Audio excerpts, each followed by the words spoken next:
Today, I'm going to share with you how to get a top LSAT score as an international student. For those who don't know me, my name is Steve Schwartz.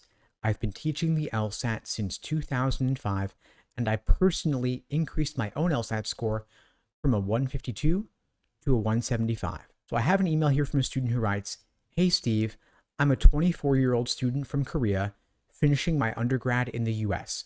I want to get into a top 14 law school, but I'm struggling with the LSAT because of language nuances and cultural references. My score is stuck at a 162, but I need at least a 175. I've taken a prep course, but it didn't really address the challenges that non-native English speakers face. Plus, I have a part-time job to help with expenses. How can I overcome these obstacles and improve my LSAT score?" So first off, kudos to you for taking on the LSAT challenge despite being presumably a non-native English speaker. A 162 is a great score to have at this point, and I'm confident that we can get you those next 13 points or more if you're willing to put in the work on your end. You clearly have the aptitude to get a top score. We just need to unlock your potential given the presumed language barrier. As far as cultural references, the LSAT actually isn't testing a whole lot in this department. From what I can tell, they tend to avoid idiomatic expressions, and they're not focused on popular culture or anything like that. If there's a reference to a book or a movie, it's typically either a fictional book or a fictional movie, or they're not assuming any prior knowledge of that media. They're giving you all the information that you need in the text itself, the text of the passage or the text of the argument in, say, logical reasoning. Now, language nuances, however, are a whole different ballgame. The LSAT is very big on precision of language. So what we want you to do is we want you to improve your English fluency and immerse yourself in the English language as much as possible.